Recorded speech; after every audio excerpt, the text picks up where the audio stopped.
বাবা চাকরি করছে 20,000 টাকা বেতন, ছেলে মোবাইলের বায়না ধরছে 30,000 টাকার মোবাইল, ঠিক না বে ঠিক? এখন বাপ চিন্তা করলো ঘুষ খাওয়া ছাড়া আমার আর উপায়, ঘুষ করতে হবে শশীরগঞ্জে নেই। হ্যাঁ, সবচেয়ে বেশি ঘুষখোর দুনিয়াতে কোন দেশে বলেন? এই কি কয়? হ্যাঁ, বাংলাদেশে খুব অতিষ্ঠ, আহারে অতিষ্ঠ। ঘুষ যারা খেয়েছো একটারও ঘরে শান্তি নাই, গিয়ে খবর নেন। আর যারা অল্প বেতনে চাকরি করে কষ্টের পরেও তাদের ঘরে শান্তি দিয়েছেন কে? আপনাদের বগুড়ার আমার এক ক্লাসমেট ছিল, ঢাকা ইউনিভার্সিটিতে আমার সাথে পড়তো, মানিক নাম। আমি মাইনকে কয়ে ডাকতাম। মানিক এক পুলিশ কনস্টেবলের ছেলে, ওরা 5 ভাই 3 বোন। পুলিশের সামান্য পুলিশের একজন কনস্টেবল ছিল তার আব্বা। এই কনস্টেবল থেকে 5 ওয়াক্ত নামাজ পড়ে এই বেতনে 8টা ভাই বোনকে ভার্সিটিতে পাঠিয়েছে। আমি বললাম কেমনে কি করলি? কয় যে ক্লাস 5 এর পরেই আমরা প্রাইভেট পড়ানো শুরু করছি। আব্বা নামাজ পড়তেন আর যে টাকাটা পাইতেন আলু আর চাউল কিনে দিতেন, বাস আমরা প্রাইভেট পড়ায়া আর আল্লাহর কাছে ধন্না দিতেন। এভাবে সে পরে সরকারি চাকরিও পেয়েছে। এ মানিক হালাল যেখানে আছে সেখানে বরকত আছে না নাই? একজন ইমাম সাহেব 7-8 হাজার টাকা বেতন পায়। আপনি দেখবেন ইমাম সাহেবের একটা ছেলে হাফেজ, একটা ছেলে ম্যাজিস্ট্রেট, আছে না নাই? একটা ছেলে বড় চাকরি পেয়েছে, কষ্ট যে করে তাকে কেষ্ট দেন কে? আল্লাহ দেয়। আর যারা হারামখোর তাদের একটা ছেলেও বড় হয় না, কোনটা গাঁজাখোর কোনটা মদখোর, ঠিক না বা ঠিক? ওই হাসিনার পোলা মানুষ মেরে ফেলেছে মদ খায়া গাড়ি চালায়া গুলশানের ভিতরে, আর সেই মামলা ঢাকা দিয়েছে খালেদা জিয়া। আপনারা তো ইন্টারনেটে খবর রাখেন না? খালেদা জিয়া যখন 2001 সালে ক্ষমতায় আসলেন, এই হাসিনা গিয়ে হাজির, কারণ পুলিশ ধরছে তার ছেলে মদ খায়া গুলশানে যখন গাড়ি চালাইতে গেছে একজন কর্মচারীর গায়ের উপর দিয়ে গাড়ি উঠায় দিছে। এখন ডেট, এটা এক নির্ঘাত, এটার শালী বিচার হলো একে মৃত্যুদণ্ড নিতে হবে, ঠিক না ঠিক? গিয়ে ধরার পরে খালেদা জিয়া অত্যন্ত দয়ালু মানুষ, তিনি বললেন ঠিক আছে আপনার ছেলেকে আমি বাহিরে পাঠানোর ব্যবস্থা করে দেব। ইন্টারনেটে নিউজ আসছে বারবার করে, মানুষকে মাফ করে দিলে আল্লাহ তাকে মাফ করে দেয়, কিন্তু যার যে মারা গেছে তাকে বিশাল অঙ্ক দেওয়া উচিত। ইসলামী শরীয়ত কি দেয় জানেন? একজন লোক মারা গেলে কতটুকু রক্তমূল্য দেয়? আমাদের দেশে 2 লাখ, 1 লাখ, 1.5 লাখ, 50,000, এগুলো কি দেন আপনারা? মূর্খ, একটা মানুষের দাম কি 50,000 নাকি? ইসলামী শরীয়ত বলছে কাউকে যদি কেউ মারে ফেলে, ধরেন এই গ্রামে একটা লাশ পাওয়া গেল, এই গ্রামের চেয়ারম্যানটাকে সরকার ধরবে। এই লাশ কোত্থেকে আসলো? সরকার যদি বলে আমি জানি না, ওই চেয়ারম্যান যদি বলে আমি জানি না, এটা শোনা হবে না। তুমি জানলা না কেন? রাতের অন্ধকারে তোমার এলাকায় লাশ পড়ে আছে, তুমি জানলা না কেন? 100 ওট, কয়শো? 100 ওটের দাম দিতে হবে রক্তমূল্য। ইসলামী শরীয়ত বলছে 100 ওটের মধ্যে 50টা থাকবে পেটে বাচ্চাওয়ালা, 50টা থাকবে বাচ্চা ছাড়া। এরকম 100 ওটের দাম একটা লাশের পরিবারকে দিতে হবে। আপনি চিন্তা করেন তো, যদি একটা পরিবারকে 1.5 কোটি 2 কোটি টাকা দেয়, ওই পরিবারের আর কোনো কিছু দরকার আছে? সুন্দর মতো পরিবারটা চলবে। এখন কি করে? খবরই তো নাই। এই যে জুলাই, এই সময় যে কত লাশ মারা গেল, বিএনপির কত লোক মারা গেল, বিএনপির কাছে রেকর্ড নাই। কত লোক গুম হলো, জামাতের কত লোক চলে গেল, জামাত এখন খোঁচায় খোঁচায় বাইর করতেছে, কদ্দুর বাইর করবা। হেফাজতের কত লোক মারা গেছে, তাদের কোনো চিহ্ন নাই। কিন্তু আপনারা কিভাবে বের করবেন? এই প্রত্যেকটা যারা মারা গেছে এদের পরিবারকে মিনিমাম 1 কোটি 1.5 কোটি করে দিলে কিছুটা রক্তমূল্য হয়। ইসলাম কত সুন্দর! এই জন্য আমার আল্লাহ রাব্বুল আলামিন বলছেন, এই সন্তান সন্ততি যেন তোমার জন্য জিকির থেকে বিরতির কারণ না হয়। আমরা বললাম আল্লাহ জিকির করলে আমাদের কি লাভ? সূরা রাদের 28 নম্বর আয়াতে আল্লাহ বলছেন জিকির করলে মনে শান্তি দিয়ে দেন কে? রমজান মাসে মানুষের মনে শান্তি থাকে, ঠিক না ঠিক? কারণ উঠতে বসতে আমরা জিকির করি কার? লম্বা সময় নামাজ পড়ি, আমাদের দুঃখ দূর করে দেন কে? সবার পেটে সুন্দর খাওয়া আসে। বাংলাদেশে কেন এত সুন্দর পরিবেশ এখনো বজায় আছে? একটা কারণে, কারণ জুমার দিন আমাদের দেশের অধিকাংশ মানুষ মসজিদে চলে যায়, ঠিক না ঠিক? কথা কন না কেন? যে পুরো সপ্তাহ নামাজ পড়ে না সে কখন পড়ে? জুমার দিন। আবার রমজানের প্রথম সপ্তাহ মসজিদে জায়গা পাওয়া যায় না। এখন আপনারা বলেন, এই রমজান যেরকম আমরা মসজিদে যাই, এরকম যদি সারা মাস যেতাম, আমাদের দেশের বরকত কি কেউ আটকে রাখতে পারতো? আজকে থেকে শপথ করব, যেই ঘরে নামাজ আছে সেই ঘরে বরকত আছে। এক ওয়াক্ত নামাজ আর ছেড়ে দেব না। রাজি আছেন না নাই? একটু হাত তুলে দেখা দেন কারা কারা রাজি আছেন। বলেন, হে আল্লাহ, হে আল্লাহ, আপনার নামে শপথ করছি, জীবনে আর কোনোদিন ফরজ নামাজ, ফরজ রোজা, ফরজ পর্দা ছেড়ে দেব না। আমিন ইয়া রাব্বাল আলামিন। নামাজ হলো দ্বিতীয় জিকির। তাহলে প্রথম জিকির হলো কোরআন তেলাওয়াত, দ্বিতীয় জিকির হলো নামাজ, তৃতীয় জিকির আমরা বললাম কতক্ষণ জিকির করব। সূরা আহজাবের 41 নম্বর আয়াতে আল্লাহ বলছেন, ইয়া আইয়ুহাল্লাযীনা আমানু যিকুরুল্লাহা যিকরান কাসীরা ওয়া সাব্বিহুহু বুকরাতাও ওয়া আসীলা। হে মুমিনেরা, 24 ঘন্টা জিকির করো। কার ঘরে ঢুকতে জিকির আছে না নাই? ডাইন পা দিয়ে বলবেন আসসালামু আলাইকুম ওয়া রাহমাতুল্লাহ। রাসূল বলেছেন, ঘরে যদি কেউ নাও থাকে তোমরা সালাম দাও, ফেরেশতারা তোমাদের সালামের জবাব দিয়ে দেয়। যখন আপনি কারো ঘরে যাবেন, আল্লাহ বলছেন সূরা নূরের ভিতরে, লা তাদখুলু বুয়ুতান গায়রা বুয়ুতিকুম হাত্তা তাস্তানিসু ওয়া তুসাল্লিমু আলা আহলিহা। নিজের ঘর হোক অন্যের ঘর হোক, আগে অনুমতি নাও, তারপরে সালাম দাও। বিবিকে সালাম দেয় না অনেকে। আমি জানি না আপনাদের কি অবস্থা। বিবিরে যখন ফোন করে, ওই কই, ফোন দাও।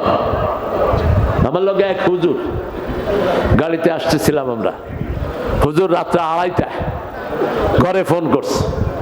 তো স্বাভাবিকভাবে বিবি ঘুমাবে, ফোন ধরতে দেরি হলো। হুজুর বললেন, তোর বাপে বিল দেয়, ফোন ধরস না। আমি বললাম, হুজুর সাহেব আপনি কি বউয়ের বাপ?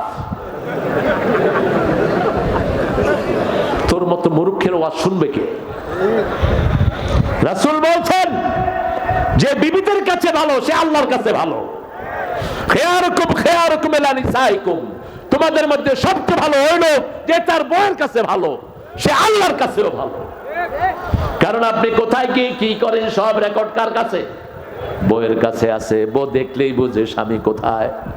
যেমন অনেক স্বামী আছে, এই মাহফিল থেকে গিয়ে বলবেন, এই মাহফিলে আল্লাহর ওলি হয়ে আসছি, গিয়ে সালাম দিবেন, বউ বলবে, তুই যে কত বড় বাঁদর, তোরে কেউ না ছিল আমি চিনি। এই জন্য বহু নেতা আছে, রাতে গিয়ে বউয়ের কি ধরে, পা ধরে। ওই যে একটা কমিক দেখছিলাম ইত্তেফাকে, এক নেতা সাহেব স্টেজে উঠছে বক্তৃতা দিতে, বউ বৈশা রয়েছে এক কোনায়। বউ নেতা সাহেবের কয়, এই তুমি তো স্টেজে যাও না, তুমি বেডি দেখতে যাও। তার মানে কয়, তুমি স্টেজ থেকে এক বেডির দিকে 17 বার দেখছো।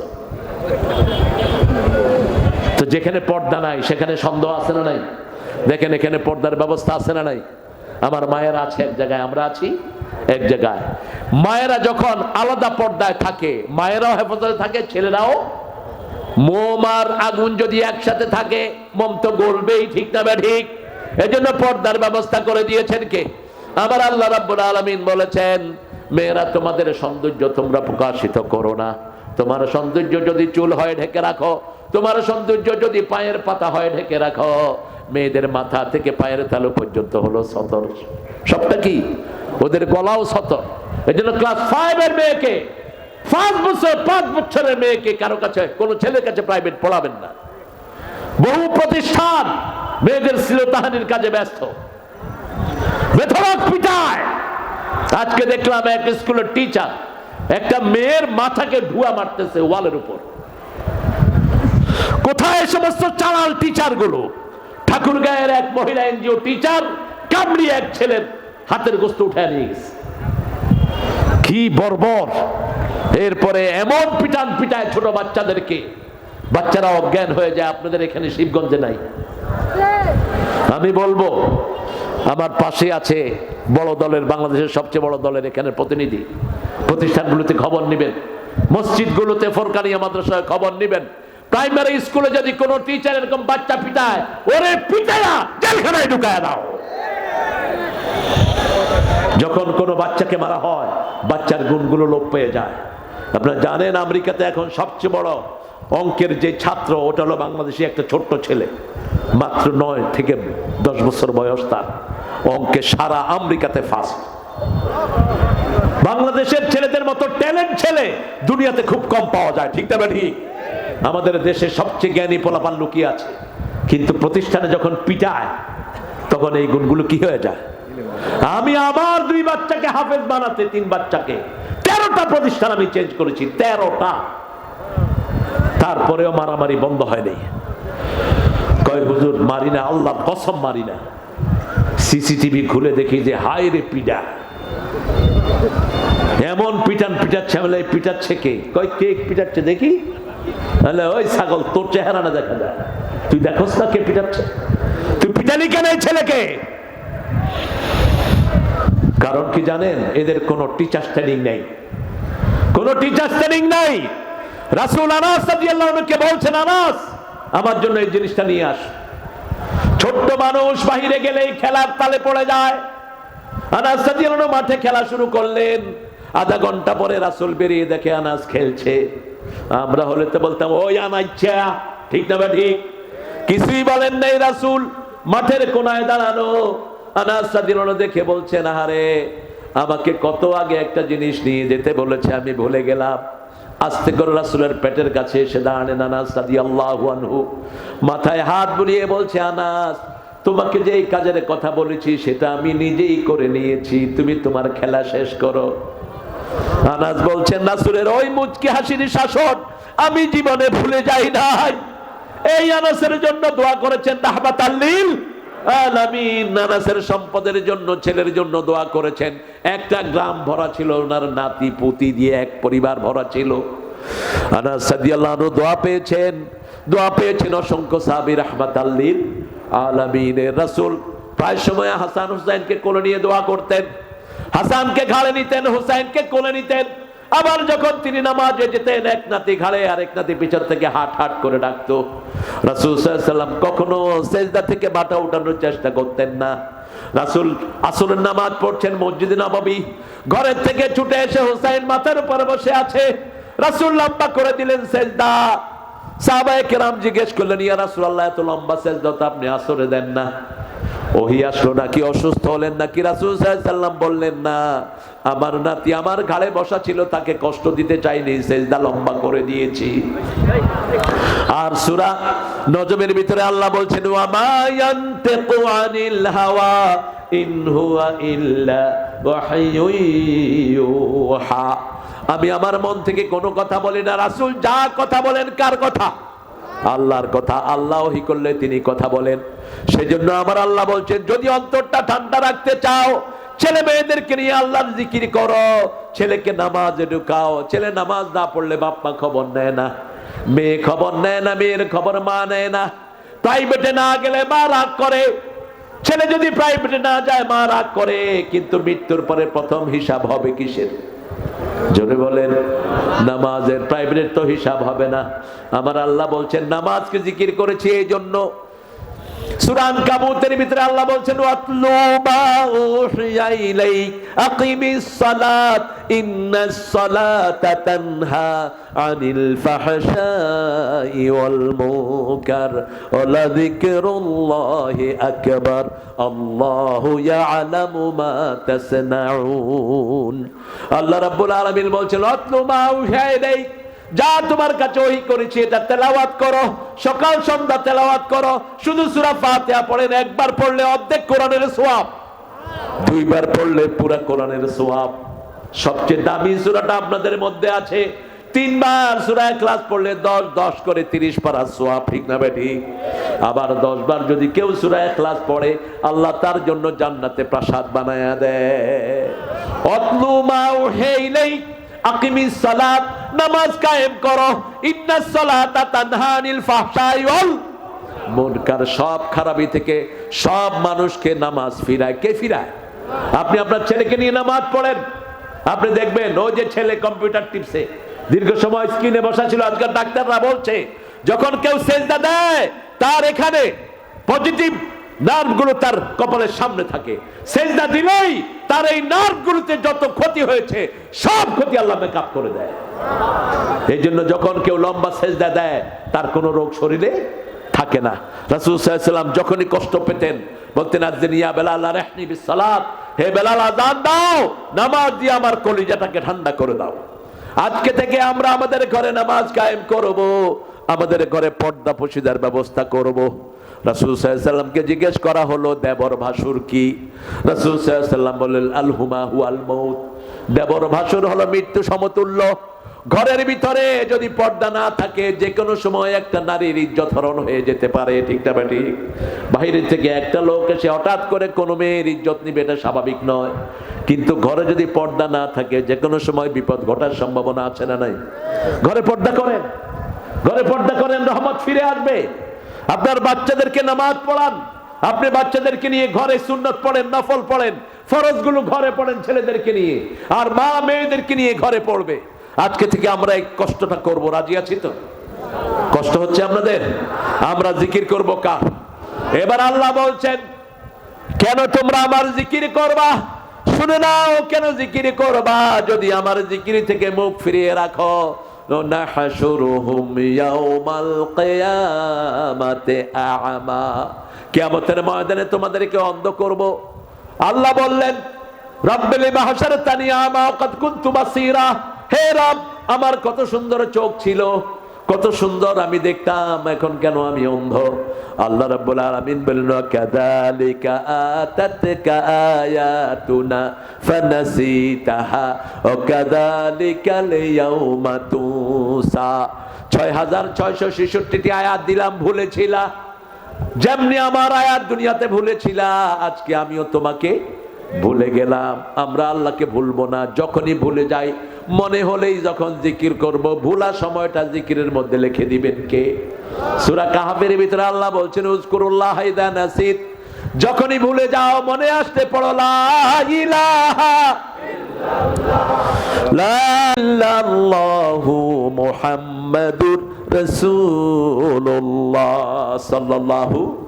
একটা সুন্দরী মহিলা রাস্তা দিয়ে যাচ্ছিলেন, একজন সাহাবী তাকে চুমু দিয়ে ফেলছে। কি দিলেন? চুমু। রাসূলের কাছে এসে বলছেন, ইয়া রাসূলুল্লাহ, আমি তো এই খারাপ কাজ করে ফেলছি, আপনি আমাকে পথ দেখান। এর মধ্যে আজান হলো। রাসূল বললেন, তুমি নামাজ পড়ো। সুবহানাল্লাহ বলতে ইচ্ছা করো না? নামাজ পড়লেন। নামাজ পড়ার পর রাসূল বললেন, তুমি যে নামাজ পড়েছো তোমার গুনাহটা আল্লাহ মাফ করে দিয়েছে। এরপরে আয়াত নাযিল হলো, ইযা ফাআলু ফাহিশাতান আও যাকারুল্লাহা ফাস্তাগফিরু লিযুনুবিহিম, ইযা ফাআলু ফাহিশাতান আও যালামু আনফুসাহুম যাকারুল্লাহা ফাস্তাগফিরু লিযুনুবিহিম ওয়া মান ইয়াগফিরুয যুনুবা ইল্লাল্লাহ ওয়া লাম ইউসিররু আলা মা ফাআলু ওয়া হুম ইয়ালামুন। কেউ যখন কোনো খারাপ কাজ করে ফেলে, কেউ যখন নফসের উপরে জুলুম করে ফেলে, সাথে সাথে জিকির করবে কার? আল্লাহ বলছেন, ইন্নাল হাসানাতি ইউযহিবনাস সাইয়্যাত। যখন মানুষ কোনো খারাপ কাজ করে, ভালো কাজ করে, তার খারাপ কাজটা মুছে দেন কে? যখন মানুষ একটা খারাপ কাজ করে, আল্লাহ বলেন তার খারাপটা লিখিস না, লিখিস না, তার খারাপটা বড় আদর করে। এই গোলামকে আমি জান্নাতের জন্য বানিয়েছি, ছিলাম আমরা জান্নাতে, আবার যাব কোথায়? আল্লাহ তৌফিক দান করে। এখনই লিখিস না। ফেরেশতাদেরকে বলে, দেখ আল্লাহর জিকির করে কিনা, দেখ আল্লাহকে ডাকি কিনা, মাপ চাই কিনা। মাপ চাইলে মাপটা লিখে রাখ, গুনাহটা লিখিস না। দীর্ঘ সময় তাকে সময় দেয়। আর যখন কোন নেক কাজের চিন্তা করে, 1 মাস আগে চিন্তা করেছেন এই মাহফিলে আসবেন। যেমন আজকে আমাদের প্রধান অতিথি 2 বার বলেছে আমি 2 দিন থাকবো, তবে আমার দিন তো থাকবেই, বলেছিলেন থাকবেই। কিন্তু একটা প্রশাসনিক জটিলতার কারণে আপনারা জানেন এই সিটটা নিয়ে খুব ঠেলাঠেলি চলতেছে। অন্য কাউকে দিলে এত স্মুথ হবে না এখানে আসা, সেই জন্য তিনি আসতে পারেননি। কিন্তু বারবার টেলিফোন করে খবর নিচ্ছেন, চেয়ারম্যান সাহেবকে ফোন করেছেন কয়েকবার। ওনার আরেকটা ভাতিজা আছে যে আমাকে নিয়ে আসছে, কি নাম? হ্যাঁ হ্যাঁ হ্যাঁ, এই যে ভাতিজাকে ফোন করেছে। তো এই যে তিনি যে এখানে আসার জন্য মনে মনে স্থির করেছেন, সওয়াব আছে না নাই? আরে কথা বল না কেন? মুসলিম শরীফের হাদিস, মান হাম্মা বিল হাসানা ফালাহু হাসানা। কেউ যখন কোন সওয়াবের নিয়ত করে, আল্লাহ সাথে সাথে তার জন্য সওয়াব লিখতে থাকে। আপনি নিয়ত করলেন এই শিবগঞ্জের সব মানুষকে খাওয়াবেন, কিন্তু পকেটে পয়সা নাই। সব মানুষের খাওয়ার সওয়াব আপনার আমলনামায় লিখে দিবেন কে? আপনি নিয়ত করলেন আমার কাছে যদি টাকা আসে সব মানুষের সিনেমা দেখাবো, তাহলে গুনাহটা লিখে দিবেন কে? কিন্তু আল্লাহ সময় নিবেন, হঠাৎ করে দেখবেন না। আল্লাহ ফেরেশতাকে বলবেন লেখো না, দেখো আমার বান্দা কোনো ভালো কাজ করে কিনা। এমন কি এই যে মাহফিলে আপনারা এসেছেন, মাহফিলে কি সব মানুষ মাহফিল শোনার জন্য এসেছে? কিছু লোক এসেছে তামসা দেখার জন্য, কিরকম লোক হয়। কিছু লোক এসেছে দেখি তারেক মনোয়ার সাহেব কি বলে, একটু শুনি, যদি ভালো লাগে শুনলাম, নালে নাই। আবার কিছু লোক এখান দিয়ে এমনি যাওয়ার সময় এত মানুষ দেখে তিনি দাঁড়িয়ে গেছেন। হাদিসে এই কথাটাই আসছে, one person was passing by, suddenly he has seen lot of congregation, lot of people here gathering. তিনি জিজ্ঞেস করলেন, হঠাৎ করে দেখলেন অনেক মানুষ। তিনি বললেন এই মানুষগুলো কি শুনছে আমি একটু শুনি। ফেরেশতারা বলবে আল্লাহ এই লোকটা কিন্তু কোরআনের মাহফিলে আসে নাই, এই লোকটা কোরআন শুনতে আসে নাই, এখান দিয়ে যাওয়ার সময় ভালো লাগছে দাঁড়িয়ে গেছে, মাথা থেকে পায়ের তালু পর্যন্ত গুনাহ। আল্লাহ আপনি কি তাকে মাফ করবেন নাকি? আল্লাহ জিজ্ঞেস করবেন ওই লোকটা আমাকে দেখেছে নাকি না, আমার জান্নাত দেখেছে নাকি না, আমার জাহান্নাম দেখেছে নাকি না, ফেরেশতা তোমাদেরকে দেখেছে নাকি না।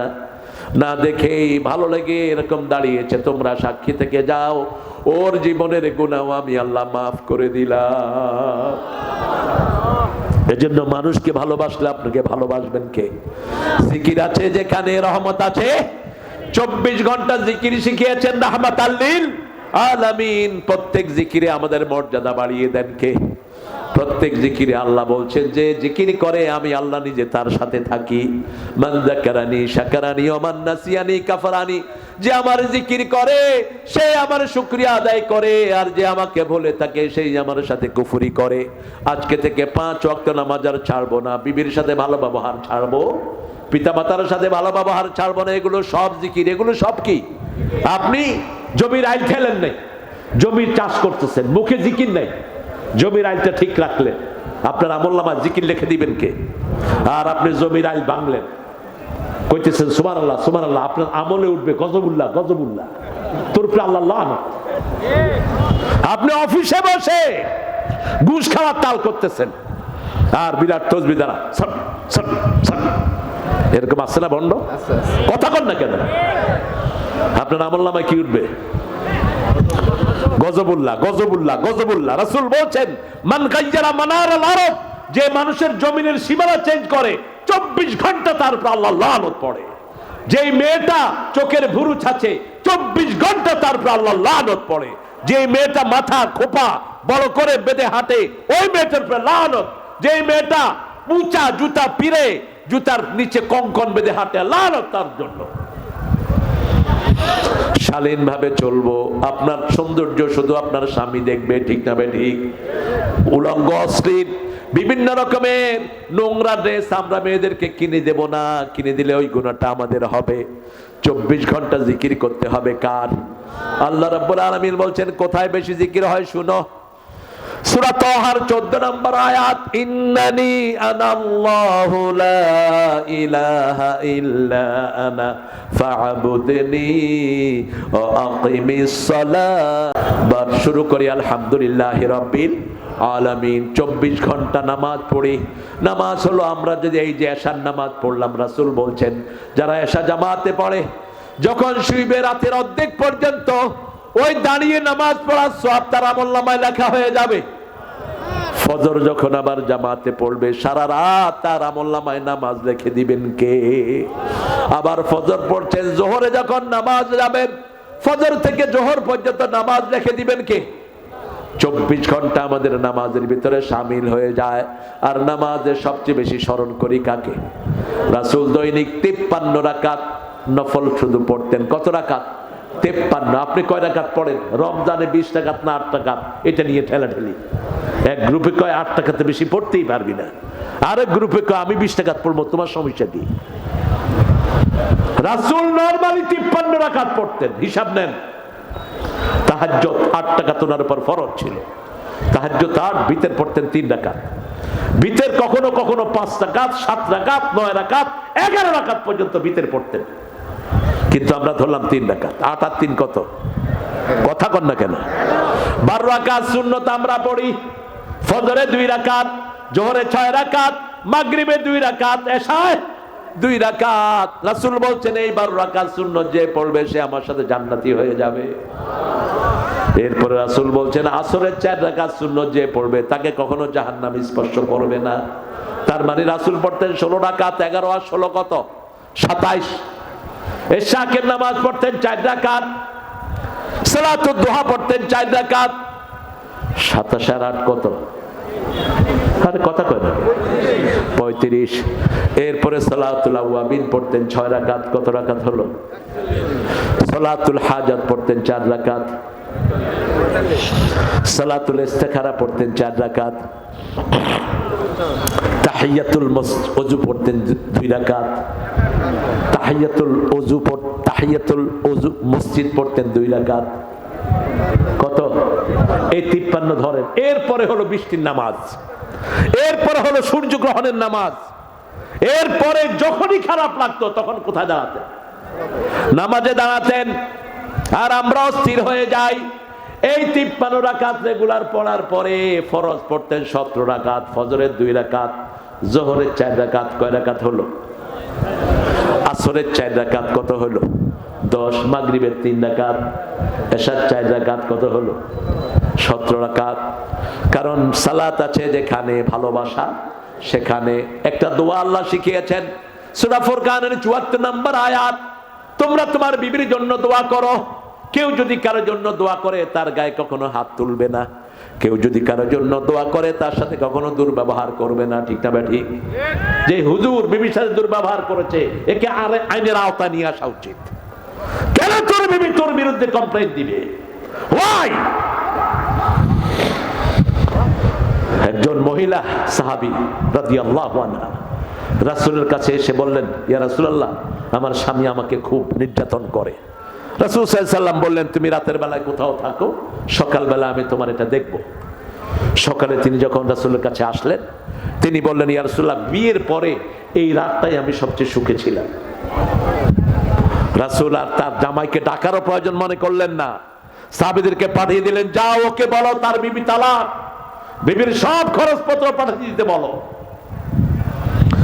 আপনি মেয়ের গায়ে হাত তুলবেন, বিয়ে করছেন কেন তুই? যদি এরকম কোন পান্ডাকে পাও হাত পা ভেঙে জেলখানায় ঢুকিয়ে দাও। 34 নম্বর আয়াত সূরা নিসা। যদি কোনো মেয়ে নোংরা হয়, চরিত্র ভালো না, বিভিন্ন মানুষের সাথে লাইন করে বেড়ায়, আছে না এরকম মেয়ে? কথা কন না কেন? আপনি চলে গেলে আরেকজনে হেলো কয়, তাকে ওয়াজ করো। কে বলছেন? ওয়াইজুহুন্না, তাকে ওয়াজ করো, তাকে আগে শরীয়তের কথাগুলো শোনাও। যদি সেটা না হয় অহজুরুহুন্না ফিল মাদাজা, সেপারেট দ্য বেড, বিছানাটা আলাদা করো। এটার মানে এটা না দুই বিছনায় শুবেন, এক বিছনায় শুয়ে দুদিকে তাকায় থাকলে তো আলাদা হয়ে গেল। 3 নম্বরে বললেন ফাদরিবুহুন, তাকে মারো।